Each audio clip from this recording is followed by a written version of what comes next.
اب یہ نابینا کہہ رہا ہے بیوی ملے نہ ملے چکر میں تو ڈال دیا ہے نا, چکر میں تو یہ جو بات کرتے ہیں نا خلافت لاؤ, یہ کہتے ہیں خلافت آئے نہ آئے چکر میں تو ڈال دیا ہے ہم نے, چکر میں تو ڈال دیا ہے. ملک میں اور دھماکے ہوں گے اس کے بعد, ملک میں اور نفرتیں پھیلیں گی, ملک کا دفاع اور کمزور ہوگا. تو جو اسلام دشمنوں کا مقصد تھا وہ بہرحال حاصل ہو گیا. تو اس لیے فسادیوں سے ہوشیار رہو. تو فسادیوں کی میں نے چند علامتیں بتائی ہیں, فسادیوں کی ٹوٹل علامتیں بتائے بغیر میں دنیا سے چلا گیا تو ایک حسرت رہے گی. آپ دعا کرو اللہ مجھے اتنی زندگی دے اور اتنی فائدہ مند ہوگی نا یہ علامتیں, آپ کو صبح و شام اپنے ارد گرد نظر آنا شروع. سب سے پہلے آپ کو اپنے آپ نظر آئے گا بھائی میں بھی فسادی نکلا ہوں, صحیح ہے, یہ تو میں بھی کیا نکلا, فسادی نکلا. اللہ تعالیٰ عمل کی توفیق عطا فرمائے. وقت پورا ہو چکا ہے. ارشاد. جیسا کہ آپ نے بیان میں فرمایا کہ یقیناً موقع دیکھنا چاہیے بات کرنے کا, ہاں جو بھی اگر کوئی اصلاح کی بات کرنا یقیناً موقع دیکھنا چاہیے. لیکن جب کوئی آپ حضرات ممبر کے اوپر بات کرتے ہیں یا کوئی تبلیغی ساتھی کوئی بات کر رہا ہوتا ہے تو اس کے اندر ترغیب کے اندر کوئی بات کہی جاتی ہے تو اب اس بات کا کیا لحاظ رکھا جائے کہ اگر یہ بات, ایک تو یہ ہوتا ہے نا کہ کسی سے یہ کہا جائے انگلی اٹھا کے کہ تو فجر میں کیوں نہیں آتا, تو یہ تو غلط ہے. لیکن ایک ترغیبی بات چل رہی ہے کہ بھائی یہ جو فجر میں جو ہے نا ساتھیوں کی غفلت ہے اس کو دور کیا جائے. تو اب اس کے اندر 10 12 15 20 ساتھی بیٹھے ہوئے ہیں اور وہ بات جن کے اوپر فٹ ہو رہی ہے وہ اس کو برا مان رہے ہیں, اور وہ ان کا یہ لحاظ رکھتے ہوئے وہ کہ یہ برا مانیں گے, وہ حق بات نہ کہے تو جرم کس کا ہے. دوسری بات یہ کہ جیسے آپ حضرات ممبر کے اوپر بات کرتے ہیں, کبھی آپ نے حرام کے اوپر بات کر دی, کبھی آپ نے شراب پہ بات کر دی, کبھی کسی نے جو ہے نا کسی کا حق کھایا ہوا اس کے اوپر بات کر دی, کبھی کسی کے لین دین میں بات کر دی, تو وہ اگر اس بات کا لحاظ رکھیں کہ اس مجمع میں تو سارے بیٹھے ہوئے ہیں, شرابی بھی بیٹھے ہوئے ہیں اور جو ہے نا زانی بھی بیٹھے ہوئے ہیں, تو اگر ان باتوں کا لحاظ رکھتے ہوئے یہ بات نہیں کی جائے تو قصوروار کون ہوگا؟ بات کرنے والا. جی نہیں, اس موقع پہ بات کرنے والا قصوروار نہیں ہوگا, اس لیے کہ تو عمومی مجلس میں بات کر رہے ہیں نا. جی نقصان جب ہوتا ہے جب کسی کو اشارہ کر کے کہا جائے کہ تو غلط ہے, تو اس سے پھر نقصان ہوتا ہے. نہیں تو اس بات کا تو لحاظ نہ کیا جائے نا کہ اس مجلس کے اندر جو نہیں, اس کا لحاظ نہیں کرنا چاہیے. مجلس میں تو لوگ بیٹھے ہوتے ہیں تبھی تو بیان کیا جاتا ہے. جی عمومی بات تو کرنی چاہیے. اچھا بھائی, پاکستان کے نظام جمہوری سے علماء کرام اسلامی نظام کے حوالے کی بات کریں جب ممکن ہی نہیں. پاکستان نظام جمہوری ہے, اس میں علماء کرام اسلامی نظام کے حوالے سے پھر کیوں بات کرتے ہیں جبکہ یہ ممکن ہی نہیں ہے. یہ بات غلط ہے کہ جمہوریت میں اسلام لانا ممکن ہی نہیں ہے, یہ بات غلط ہے. پہلے تو میرا پورا جمہوریت کے بارے میں جو بیان ہوا ہے وہ سنیں, ابھی اس کے ساتھ اس کو اٹیچ کریں. آدھا کلپ چلا دیتے ہیں لوگ, اس سے غلط میسج جاتا ہے. میں اس جمہوری نظام کے بالکل حق میں نہیں ہوں. اس سے 100 گنا بہتر بادشاہی نظام ہے جو سعودی عرب وغیرہ میں ہے. تو ان کے ملک کا حال دیکھو اور اپنے ملک کا حال دیکھو, کیونکہ گورنمنٹ اسٹیبل ہی نہیں ہو پاتی ہے کچھ, اور پھر ہر شخص اس کو پتا ہے 5 سال میں نے نکالنے ہیں تو اپنا پیٹ بھرنے میں لگا رہے گا, ملک کے لیے کیا کرے گا. وہ بادشاہ کو کم از کم یہ تو پتا ہوتا ہے کہ میرا ملک ہے اور ہمارا ہی خاندان ہوگا تو یہ ملک سکون میں ہوگا تو ہم بھی سکون میں ہوں گے. تو وہ کہتا ہے خود بھی مزے کرو ہمیں بھی مزے کرنے دو. جمہوری نظام میں تو کہتے ہیں ہمیں مزے کرنے دو, ملک کی ایسی کی تیسی. لیکن یہ کہنا کہ جمہوری نظام میں اسلام لانا ممکن ہی نہیں ہے, یہ غلط ہے, کیونکہ ملک چلتا ہے آئین پہ. بادشاہی نظام میں خوبی تو ہے جو میں نے بتائی, لیکن خامی بھی ہے. وہ یہ کہ بادشاہ کی جس دن کھوپڑی گھومی وہ پورے ملک کو سیکولر کر دے گا, کوئی پوچھنے والا نہیں ہے اس کو. لیکن ہمارے سسٹم میں حکومت اصل میں آئین کی ہوتی ہے یا ہونی چاہیے آئین کی, تو اس حکومت کو بھی پابند کیا جا سکتا ہے کہ آپ آئین کے پابند ہو. تو اس لیے یہ ایک پازیٹیو چیز ہے بادشاہی نظام کی نسبت. تو کیونکہ آئین ہمیں سپورٹ کر رہا ہے, آئین میں لکھا ہوا ہے کہ قرآن و سنت کے اگینسٹ کوئی قانون نہیں بنے گا. تو آئین کی شق کو بنیاد بنا کے پاکستان کو اسلامائزیشن کی طرف لایا جا سکتا ہے. لیکن لائے گا کون؟ 3 لوگ ہوتے ہیں جو ملک میں اثر ڈالتے ہیں. عدلیہ ہے, بیوروکریٹس ہیں, اور عدلیہ ہے, بیوروکریٹس ہے, اور ہمارے جو سیاسی لیڈر ہوتے ہیں. سمجھ آ رہی ہے بات؟ اور چوتھی اور نمبر پہ اسٹیبلشمنٹ. اصل میں تو وہی ہے, لیکن چلو ہم 4 باتیں فرض کر لیتے ہیں. چوتھے نمبر پہ سمجھ. تو اب اس میں آپ ایسے ادارے بناؤ جس میں بیوروکریٹس تیار کرو. آپ اس پہ کسی نے پہلے کام کیا نہیں کیا. نعرے لگائے پاکستان میں اسلام آئے گا. بھائی میں نے کہا نا, گراؤنڈ ریئلٹی سے جو چیز اس کے مطابق ہو تو وہ کام بھی اس کے مطابق ہونا چاہیے نا. تو پہلی بات افراد ایسے تیار کرنا. تو ایسے اسکولز بھی ہونے چاہیے, ایسے کالج بھی ہونے چاہیے, ایسی یونیورسٹیاں بھی ہونی چاہیے جو علماء کے شیلٹر میں جہاں لوگ تیار ہوں, اور تاکہ پھر وہ جائیں بڑے بڑے اداروں پہ. تو اس سے آپ کے عدلیہ کا مسئلہ اور بیوروکریٹس کا مسئلہ حل ہو جائے گا. فوج میں آپ اپنے لوگ بھیجیں. دیکھو فوج میں ہم لوگ کہتے ہیں فلاں فلاں فلاں فلاں مسلک کے فرقے کے لوگ گئے ہوئے ہیں بہت زیادہ, تو آپ کو کس نے پابندی لگائی, آپ کیوں نہیں بھیجتے؟ ہم نے اس طرز پہ کام کرنے کی کوشش ہی نہیں کی ہے. ایک چیز رہ جاتی ہے سیاست, وہ ہمارے کنٹرول میں نہیں ہے. چلو ایک چیز پہ کمپرومائز کر لو, سیاستدان ہم نہیں لا سکتے, وہ جنہوں نے لانا ہے وہ آپ کو پتا وہی لے کر آتے ہیں. ملک میں جمہوریت اس حوالے سے بالکل تیل لینے گئی بھی ہے.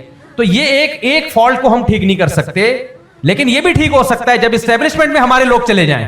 کیا خیال ہے؟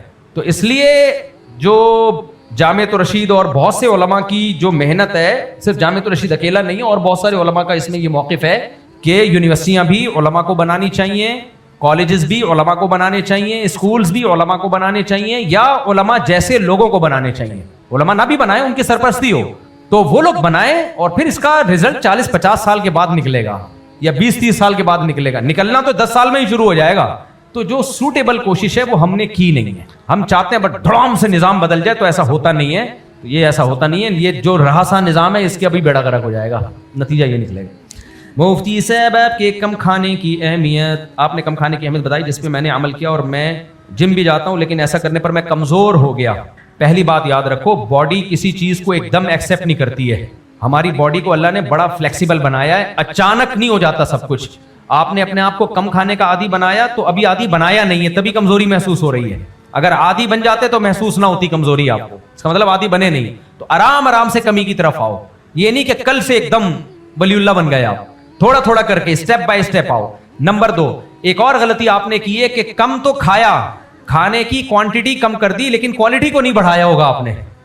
بھائی کوالٹی کم کرو تو کوانٹٹی کم کرو تو کوالٹی بڑھانی پڑتی ہے. وہ جو باریک ہو گئے وہ تو کمزور نہیں ہوا, حالانکہ کھانا اس نے بھی کم کر دیا.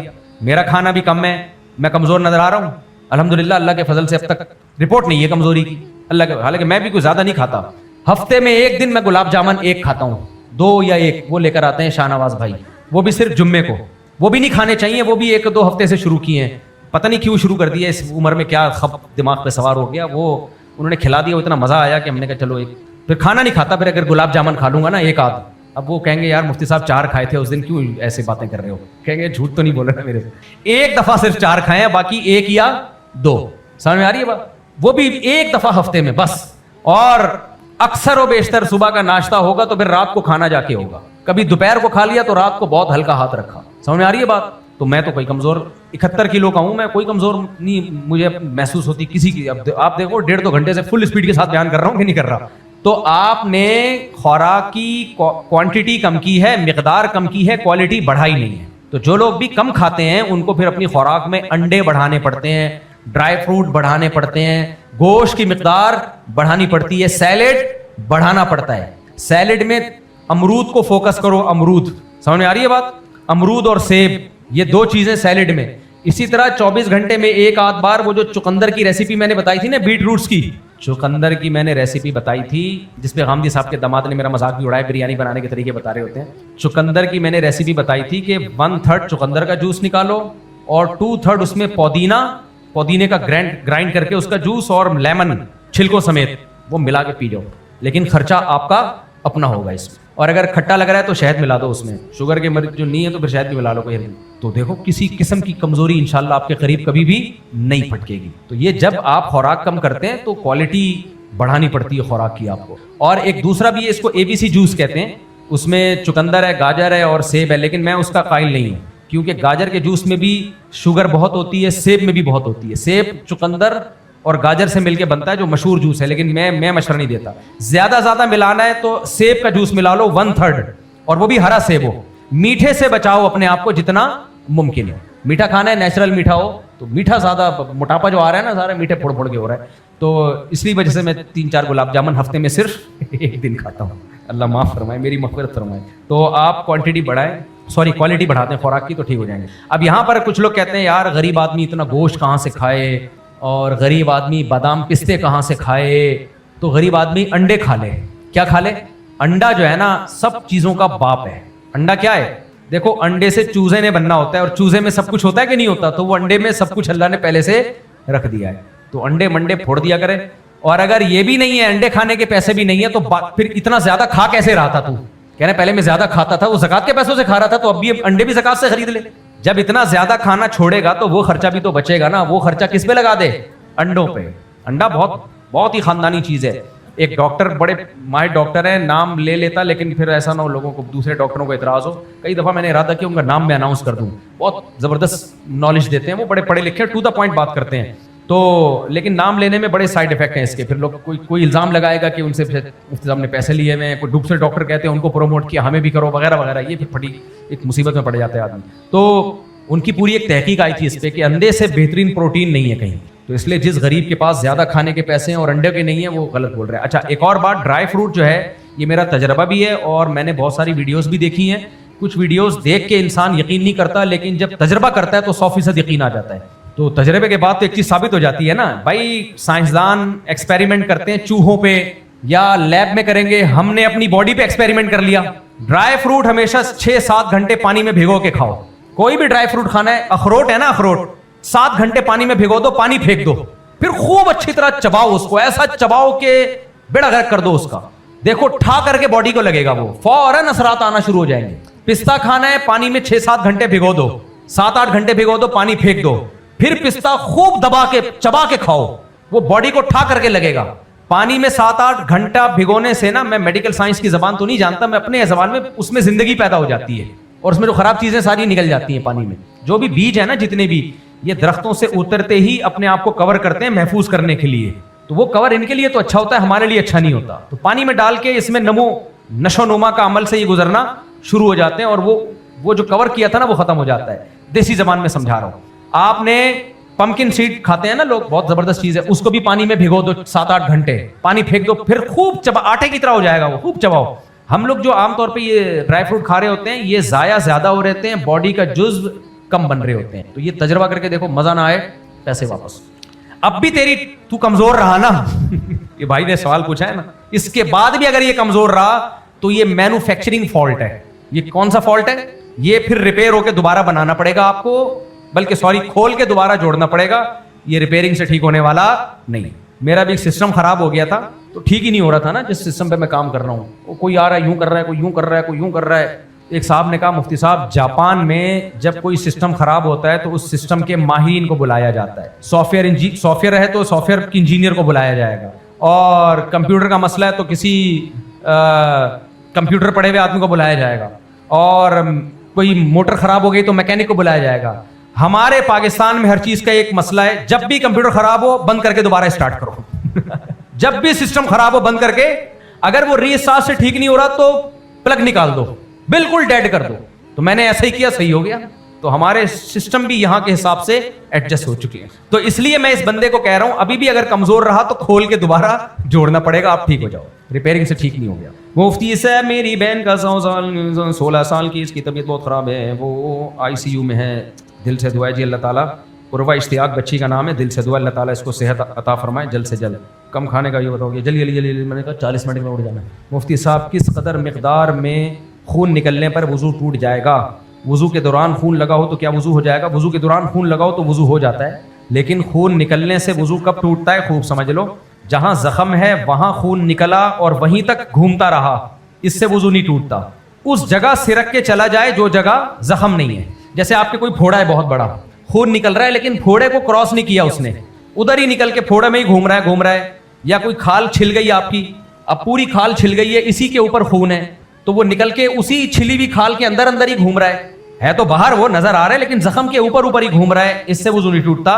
الا موضع یلحقہ حکم التطہیر, اس جگہ سرایت کر جائے جہاں زخم نہیں ہے, تو اس کو کہتے ہیں خون نکل کے بہہ جائے, اس جگہ تک بہہ جائے جہاں پہ زخم نہیں ہے, تو اس بہنے کے بعد خون جو ہے وہ وضو ٹوٹ جائے گا. اس پہ لوگ ایک حدیث پیش کرتے ہیں, لوگ امام ابو حنیفہ کی اندھی تقلید کرتے ہیں. فضائل اعمال میں تو خود حدیث لکھی ہوئی ہے کہ 2 صحابی کے تیر لگا, خون نکلا, وہ پھر بھی نماز پڑھتے رہے. خود فضائل اعمال میں حدیثیں نبی کی بیان کرتے ہو, صحابہ کی بیان کرتے ہو, فالو امام ابو حنیفہ کو کرتے ہو, اسی کو تو اندھی تقلید کہتے ہیں. سمجھ آ رہی ہے بات؟ یہ بہت سوال سنا ہوگا بھائی, اگر اس حدیث کا یہ مطلب ہے تو اس میں تو یہ بھی ہے کہ خون نکلا, تو خون نکل کے کپڑوں پہ لگا ہوگا کہ نہیں لگا ہوگا؟ تو یہ سوال ہمارا آپ سے ہے کہ خون کو ناپاک تو آپ بھی مانتے ہو, اور خون جب کپڑوں پہ لگ جائے تو نماز نہیں ہوتی, تو جو اس حدیث کا آپ جواب دیتے ہو وہی جواب ہماری طرف سے. اب جب آپ کی طرف سے اس کا جواب آ جائے گا تو ہم اسی کو اپنے جواب میں ایڈ کر دیں گے. اس سے پتہ چلتا ہے ان صحابی کا خاص معاملہ ہے, اس پہ نبی صلی اللہ علیہ وسلم کی طرف سے نفیاً یا اثباتاً کچھ بھی ثابت نہیں ہے. یا تو یہ منسوخ ہے, اس وقت جب خون کا ناپاک ہونا نازل نہیں ہوا تھا اس وقت کا معاملہ ہے, یا یہ کہ نبی کریم صلی اللہ علیہ وسلم موجود نہیں تھے, ان صحابی نے اپنا اجتہاد کیا تھا, تو یہ اس کی یہ تعویل کی جائے گی کیونکہ خون تو نجس ہے, قرآن نے اس کو نجس کہا ہے. مفتی صاحب جب جنت میں بےہودگی نہیں ہوگی تو ہم حوروں کا کیا کریں گے؟ یعنی بیوی سے ریلیشن بھی بےہودگی ہے, اس کا تو مطلب یہ ہوا نا. بےہودگی کہتے ہیں حرام کی طرف جانے کو, جو بیوی ہے وہ تو حلال ہے نا, تو جنت میں حوریں وہ بیویاں ہوں گی, ان کے قریب نہ جانا پرلے درجے کی بےہودگی ہوگی. تو آپ نہ جانا, آپ کہنا میں شرمیلا ہوں اور مجھے اس سے شرم آتی ہے. مسلمانوں کے 3 کھیل ہیں جو حدیث میں آتے ہیں, 3 کھیل حدیث میں آتا ہے کہ وہ باطل نہیں ہے, 3 کھیلوں کے سوا سب باطل ہیں. اور جو 3 کھیلوں کے سوا سب باطل ہیں ان سے مراد وہ جو ان کھیلوں جیسے نہ ہو, یعنی جب بھی کھیل میں کوئی فائدہ ہوگا تو وہ ہے. تو اس میں بیوی کے ساتھ کھیلنا, اس لیے میں کہتا ہوں نا بیوی کے ساتھ بیکار باتیں کرنا بھی جائز ہے, ٹائم ضائع کرنا بھی جائز ہے. وہ ٹائم ضائع کہلاتا ہے, ہوتا نہیں ہے. وہ سمجھ میں آ رہی ہے بات؟ تو تاکہ کچھ ٹائم دو نا بیگم کو. دوسرا تیر اندازی ہے, تیسرا گھڑ سواری ہے. اچھا میرے بوئی, رفیعت الاقلام وجفت الصحف کا کیا مطلب ہے؟ تقدیر کا مسئلہ کئی بار بیان کر چکا ہوں, ابھی وقت تھوڑا ہے. آپ سے پوچھنا ہے کہ آپ کی مسجد زیر تعمیر ہے, ہم اس کے لیے سیمنٹ کی بوری دینی ہے. بھائی سیمنٹ کی بوری پہلے بھی کچھ لوگوں نے دی ہوئی ہے, لیکن سیمنٹ ابھی استعمال ہونا شروع ہی نہیں ہوا ہے نا. جب استعمال ہونا شروع ہو تو پھر آپ جتنی, ابھی تو کھدائی کا کام ہو رہا ہے, تو اس لیے سیمنٹ جنہوں نے دینا ہے, جب تعمیری کام شروع ہوگا نا, ابھی تو تخریبی کام ہو رہا ہے نا, پرانی عمارت کو گرایا جا رہا ہے. جیسے ہی تعمیری کام ہوگا تو پھر آپ ضرور سیمنٹ کی بوریاں دیں. سبحان اللہ, اللہ آپ کے لیے صدقہ جاریہ بنائے.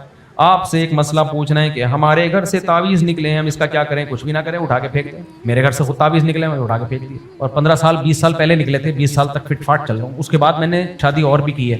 سمجھ میں آ رہی ہے بات؟ اس سے پتہ چلتا ہے کہ تعویذ کو اگر پھینک دیا جائے تو الٹا اثر ہونا شروع ہو جاتا ہے اس کا. تو لفٹ نہیں کرایا کرو تعویذ کو, فلیتوں کو, پلیتوں کو, ان چیزوں کو لفٹ نہیں کرایا کرو. بولے صحیح. میں تو لوگوں سے کہتا ہوں لاؤ تعویذ دو, میں اپنے شلوار کے نیفے میں رکھ لیتا ہوں, پرچیاں ہیں کچھ بھی. السلام علیکم. وعلیکم السلام. مسئلہ یہ ہے کہ میں ایک ریسٹورینٹ کی جاب کرتا ہوں اور پرچیزنگ ڈپارٹمنٹ میں ہوں. ماشاءاللہ. تو مجھے معلوم ہوتا ہے کہ کل کیا کیا چیزوں کی ضرورت ہوگی. تو مجھے مالکان کی طرف سے تو پیسے نہیں ملتے, تو میں اپنی جیب کے پیسوں سے وہ مال خرید کے لے جاتا ہوں جی کہ بھائی کل اس چیز کی ضرورت پڑے گی, پرسوں اس چیز کی ضرورت ہے.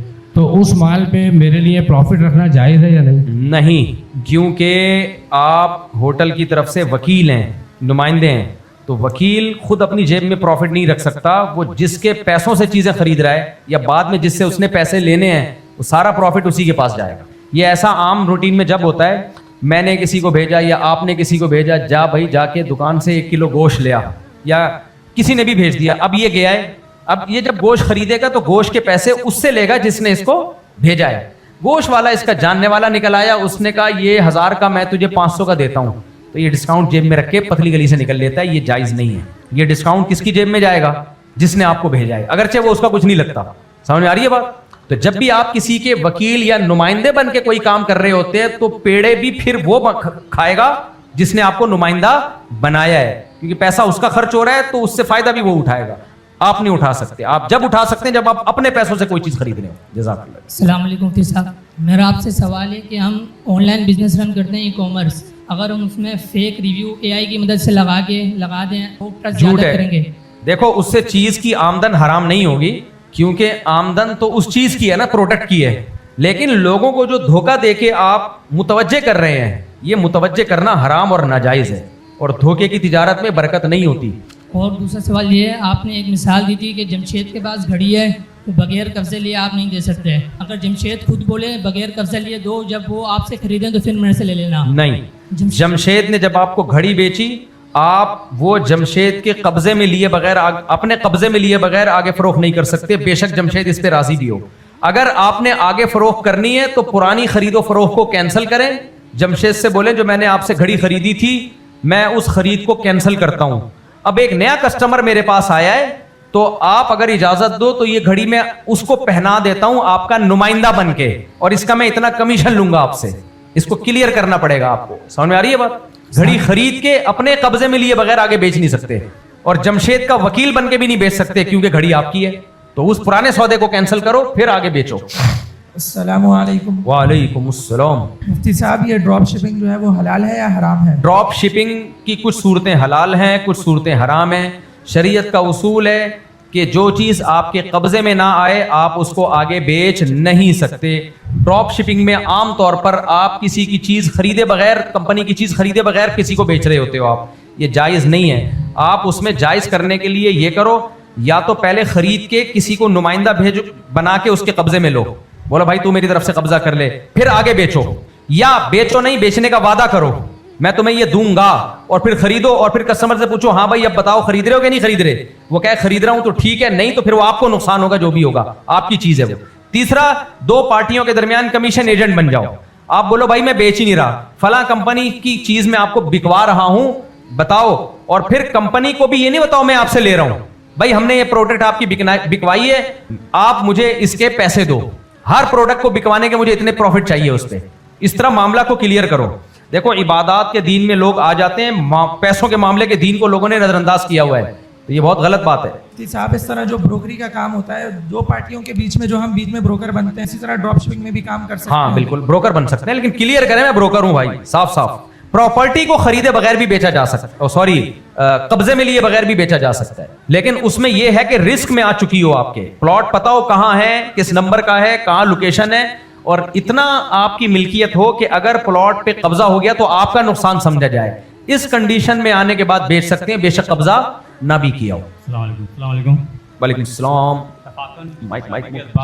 اتفاقاً دوسری شادی کے اسباب بن اتفاقاً دوسری شادی کے اسباب بن گئے, کوئی ایسے حالات پیدا ہو جائے. حسن اتفاق سے تو ایسے انسان بندر سے انسان نہیں بنا جو اتفاق آپ نے بیان کیا, اتفاق سے دوسری شادی کا ارادہ نہ ہو, شادی کرنا پڑ جائے, یا کوئی پڑ گئی, یعنی مجبوری میں دوسری شادی کرنی پڑ رہی ہے, دل نہیں چاہ رہا لیکن حالات ایسے ہو گئے کہ مجبور ہو گئے, نہیں کریں گے تو مر جائیں گے. آگے مجھے انجوائے کرنے دیں تھوڑا سا. سہارا دینا چاہ رہا ہے, اس کو ایک گھر دینا چاہ رہا ہے اس کو رہنے کے لیے, اور پہلی بیوی کہتی ہے کہ میری شکل نہیں دیکھنا مجھے. ہاں تو حالات بنے کہاں ہیں, پہلی بیوی کہہ رہی ہے میں دوسری کی شکل نہیں دیکھوں گی, تو حالات بنے کہاں ہیں؟ نہیں میں تو سمجھ رہا ہوں حلوہ رکھ کے پلیٹ میں رشتہ مل گیا ہے, سب راضی ہیں. نہیں, دوسری اگر کرنا چاہ رہے ہیں شادی تو چھپ کے بتا کے کرنا چاہیے یا چھپ کے کرنا چاہیے؟ پہلے بات تو آپ کم از کم 2 مہینے کے روزے رکھیں اس بات پہ کہ آپ نے جو مجھے بلا وجہ خوش کیا کہ دوسری شادی کے حالات پیدا ہو گئے. حالات کبھی بھی دوسری شادی کے پیدا ہوتے ہی نہیں ہیں. شادی کرنا چاہ رہا ہے دوسری بندہ, ہاں بس چاہ رہا ہے, وہ تو ہر مسلمان چاہ رہا ہے.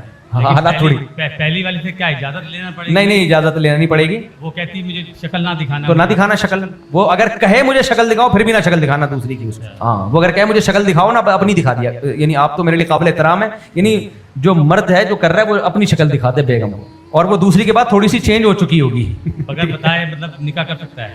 ہاں کر سکتا ہے. اچھا جائز. دوسری شادی کے لیے اللہ نے پہلی بیوی کی اجازت کو شرط نہیں قرار دیا, عدل کو شرط قرار دیا کہ دونوں کے برابر حقوق ادا کرو اور راتیں برابر گزارو. اگر وہ یہ کہے کہ آپ دوسرا نکاح کرنا چاہتے ہو مجھے طلاق, نہیں چھوڑو نہیں اس کو, وہ جذبات میں کہتی ہے, نہیں چھوڑو, وہ جذبات میں کہے گی کچھ دن چلاؤ اس کو, بلکہ اب زندگی بھر ایسے ہی چلے گا. اجازت کی ضرورت نہیں ہے. نہیں اجازت. السلام علیکم. جی السلام علیکم. وعلیکم السلام. مفتی صاحب ابھی میری جو ہے نا مہینے 1.5 مہینے پہلے انگیجمنٹ ہوئی تھی, منگنی ہوئی تھی, تو میرے سسرال سے میرے کو کپڑے دیے تھے انہوں نے نا, تو وہ خالی منگنی کے دن ہی کپڑے پہنے تھے, تو اس کے بعد سے جو ہے نا کپڑے گھر سے غائب ہو گئے. اوہو, تو منگنی کے کپڑے تھے آپ نے پہنے اور کپڑے گھر سے غائب ہو گئے. جی, تو کسی سے جو ہے نا ہماری خالہ نے, جو عالم وغیرہ عورت ہوتی ہیں جو بابا وغیرہ کرتی ہیں, جادو, جی, تو ان سے پوچھا تو انہوں نے کہا ہے کہ اب وہ جو ہے نا خود ہی کپڑے تمہارے گھر پر آ جائیں گے, تو جیسی وہ کپڑے آئے تو اسے پہننا نہیں, سمندر میں بہا دینا. یعنی وہ کسی نے جادو کے لیے تاکہ آپ کا رشتہ ٹوٹے یہاں سے. اب وہ کپڑے خود بخود ہی آئیں گے, انہوں نے ایسا کہا تھا. جب وہ کپڑے خود بخود ہی آئیں آپ ان کو پہنو تو خود بخود ہی ہر جگہ جا سکو گے آپ. ان کپڑوں جیسے شلوار میں آپ ٹانگیں ڈالو گے تو چلنا نہیں پڑے گا آپ کو, شلوار خود ہی چلے گی. ایسے کپڑے تو مجھے دے دو میرے بھائی. مفتی صاحب ابے تم اتنے عرصے سے بیان سن رہے, ابھی تو تمہارا نظریہ نہیں بنا ہے. نہیں مفتی صاحب, وہ ہماری خالہ نے پوچھا تھا. تو خالہ, پھر خالہ سے ہی باقی باتیں پوچھا کرو جا کے, مجھ سے کیوں پوچھ رہے ہو؟ تو ابھی آپ سے یہ پوچھ, کچھ نہیں ہے, ان کو پہنو گھومو پھرو, کچھ نہیں ہوتا. تعویذ بھی نکلے نا نیفے سے تو بھی انہی کپڑوں کو پہنو, ایسی کی تیسی.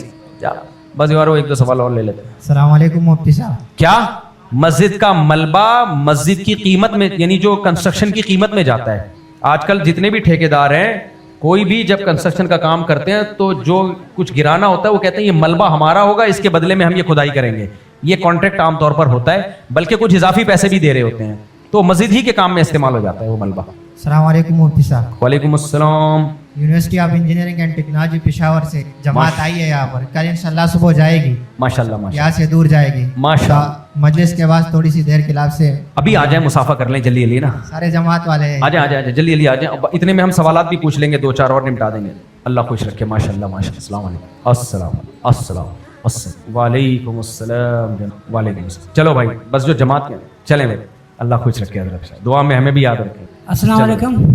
جی وعلیکم السلام بیٹا. مفتی صاحب میرا سوال ہے کہ میں کیش پہ موبائل لیتا ہوں اور موٹر سائیکل لیتا ہوں, آگے قسطوں پہ بیچتا ہوں, جی کیا یہ میرے لیے قسطوں پہ مہنگی کر کے بیچنا جائز ہے, مگر جو قیمت طے ہو جائے اس میں کمی بیشی نہیں کر سکتے. جزاک اللہ. چلو بھائی جلدی سے شاباش سوال پوچھ لو.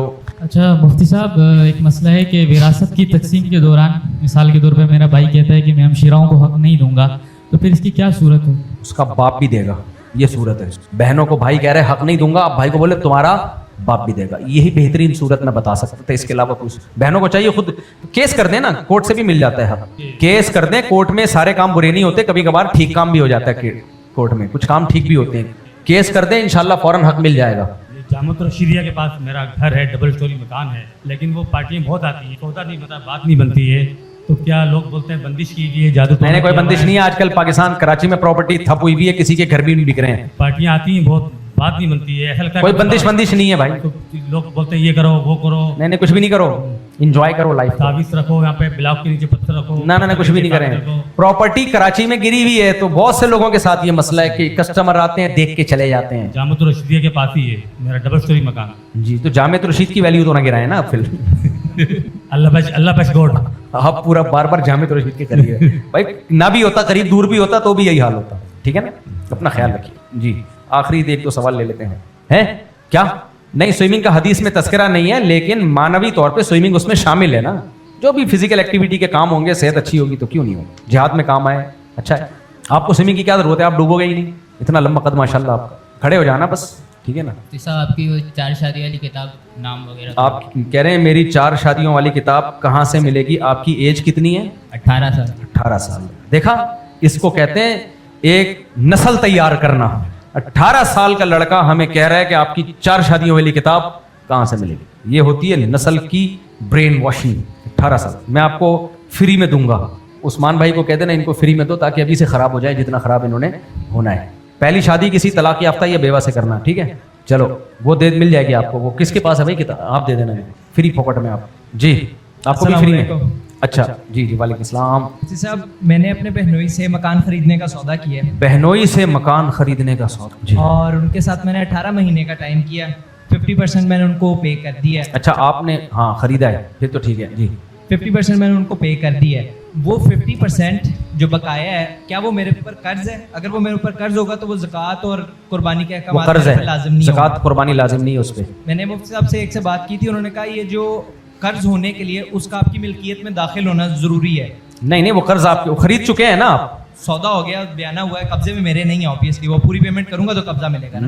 نہیں, اگر آپ کی ملکیت میں آ چکا ہے, وہ قبضہ اس لیے نہیں کہ پوری پیمنٹ نہیں, استعفائے سمن کے لیے کہتے ہیں نا, لیکن وہ قرضہ آپ کے اوپر آ گیا ہے, تو زکوٰۃ آپ پہ لازم نہیں ہے. اس کے اندر کوئی کنفیوژن نہیں, کوئی کنفیوژن نہیں, زکوٰۃ نہیں لازم. واجب الادا بن گیا ہے نا وہ, کہ آپ نے دینا ہے ان کو. جی بس وہ آپ پہ ہوگا, وہ مائنس کریں گے آپ. صاحب وہ آپ کے 1 کروڑ کنورٹ ہو گئے پراپرٹی میں, اور وہ پراپرٹی جو بیچنے کے لیے نہیں خریدی آپ نے, رہنے کے لیے, تو بس وہ جب رہنے کے لیے کوئی چیز ہے تو وہ اس پہ ویسے ہی زکوٰۃ نہیں ہے. السلام علیکم. وعلیکم السلام. میرا سوال ہے, آج کل اکثر نوجوان طبقہ جو ہے وہ بغیر ٹوپی کی نماز پڑھتا ہے. کس کے؟ بغیر ٹوپی کے. غلط ہے. اکثر لوگ جو ہے بغیر ٹوپی کے اور بغیر داڑھی نہیں ہوتی, اکثر نماز کے لیے کھڑے ہو جاتے. تو اکثر یہ کہا جاتا ہے کہ داڑھی اور ٹوپی کا ہونا ضروری نہیں ہے, اور ایک بہت زیادہ پھیلتا جا رہا ہے. داڑھی شاعر اسلام میں سے, امام کے لیے داڑھی کا ہونا ضروری ہے. نماز تو ہر ایک کے پیچھے ہو جاتی ہے, لیکن یہ جائز نہیں ہے کہ زبردست ایسے آدمی کو امام بنایا جائے جو بغیر داڑھی کے ہو.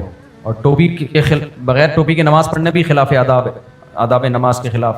آپ شادی کی کتاب ہے حضرت, آپ کی ایج کتنی ہے؟ اچھا آپ بیوہ کو سہارا دینے کے لیے کرنا چاہ رہے ہیں, اپنے سہارے کا بھی کوئی سیٹ اپ بنایا ہوا پھر آپ نے؟